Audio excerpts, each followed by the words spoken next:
testing of the new GeForce GTX 1060 G1 Gaming from Gigabyte. Now, basically this one would be a replacement for the 970. So what we're doing to test it is it's also in our good place to start computer, the 6600 non-K processor in there, just to get the same comparison to the 970. The 970 we also did the benchmark on a G1 Gaming version from Gigabyte. Now, with this 1060, the G1 Gaming has a 7.5% overclock on the base clock. It takes it from 1506 megahertz up to 1620. The boost clock is a little bit less of an overclock, but they have provided a 8-pin instead of a 6-pin power connector if you want to manually overclock it further. And from everything we've seen, there's a lot of thermal headroom to do that. The boost clock goes from 1708 to 1847 megahertz, and that gives us only a 3.8% overclock while on boost. But the more relevant thing is, how does it compare to a 970? Basically what we've seen with NVIDIA lately is that the next generation competes with the lower card competes with the higher one. So for example, the 780 Ti was the same performance basically as a 970, and now a 1060 is the same performance as a 970, or ballpark. What we've seen is it's a little higher. It's sort of between a 970 and a 980. Let's start off with user bench here.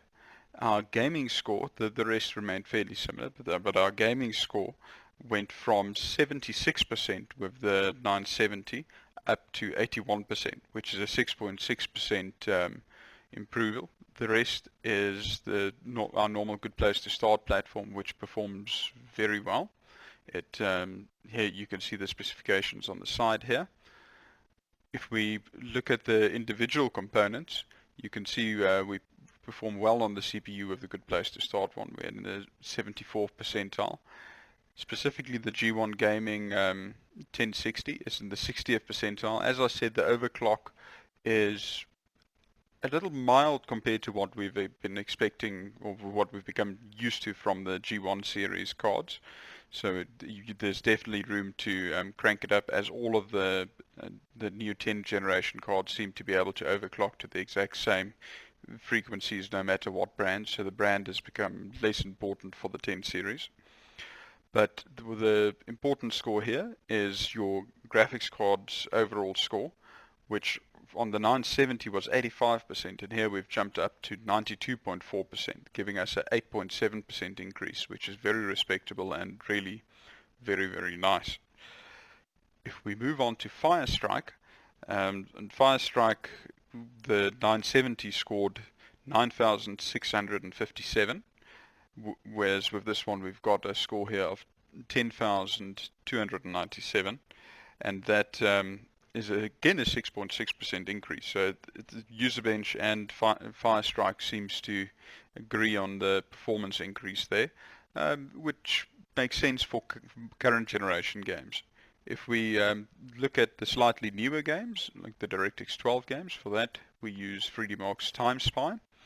The Time Spy score went from 3,738 up to the 4,072. That's a 8.9% increase. So now we're starting to see it's using a little bit more of the newer technologies, and you get the improved, quite a bit bigger improved score because of that. If you're looking at the older cards, you'll see here it actually performs better than 72% of cards available. The minimum requirement for the Rift and the Vive is basically the 970. So this is what you would expect to get from a standard 970. So it is a decent improvement. It's almost a 10% improvement, but not compared to not if you're also comparing it to an overclocked one. And now let's have a look at what you actually get in gaming.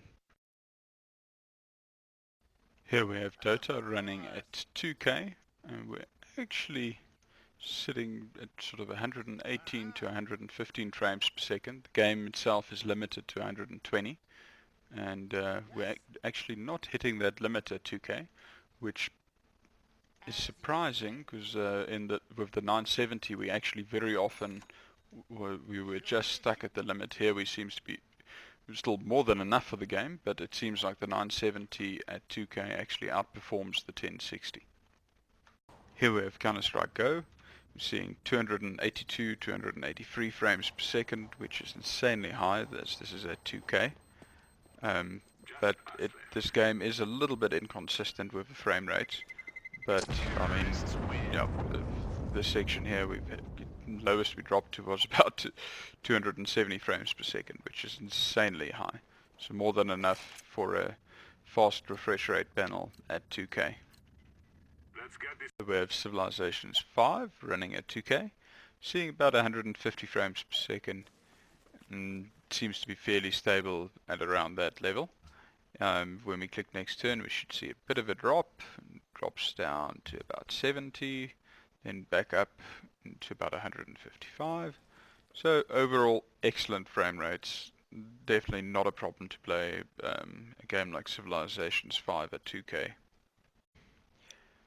At 2K it seems to be very similar to HD in that with World at War we are locked at 91 frames per second, which is excellent. Skyrim at 2K with everything set to Ultra. It looks really nice. And we seem to be staying at a constant 60 frames per second, which is nice. It's a nice and busy scene, not dropping down at all from the 60 point. Excellent. Here we have Borderlands pre-sequel running at 2K, seeing about mid-90 frames per second. See a bit of action, still 92 frames, 95, 98. Oh, seem very comfortable, 114 frames per second. Drop down again to 96, still seeing very, very high frame rates, which is just excellent. Okay, 127 frames per second, so not an issue at all at 2K. At 2K, Project Cars seems to be a little bit more cooperative and doesn't get stuck in windowed mode, and it's running nice and smoothly, seeing 105 to 108 frames per second, with everything set to maximum 2K, 14 frames per second there, so 2K looks like not an issue at all with the 1060. Oh, that's great news. If we look at 2K, Battlefield 4 is one of the more challenging games. But this 1060 seems to be handling the challenge quite well. We drop down to 65 frames per second running through the trees here, which is about the lowest you normally get Battlefield to run. Shooting doesn't seem to be making any difference. Let's just shoot a missile at this building. Again, drop down to 63. So, Battlefield seems to be very friendly with this one, and the lowest we saw there was 63. Just there again, 64. But seems to be staying constantly above the 60 frames per second at 2K, which is really excellent. Here we have Fractured Space at 2K. Just standing here looking around at the scenery, we're seeing mid 80 frames per second, which is very impressive considering this Unreal 4 engine with everything set to Ultra. If we start firing on this ship, we drop down to 80 frames, 74 frames per second there. Not bad, we're staying sort of between mid 70s and 80 frames per second. Let's see what happens when this ship blows up. Only dropped down to 76 frames per second, so 2K not an issue at all with Fractured Space. Here we have Arc running on 2K, and this 1060 struggling a little bit here. We're at epic settings and we're seeing low 20 frames per second. If we look at a scene with just water, we're at about 21 frames per second, but overall that is actually not bad considering how this game normally kills graphics cards. Okay. If we have it at high settings, we rise to mid 30 frames per second, but still a little bit on the low side. So let's see if medium does the trick here.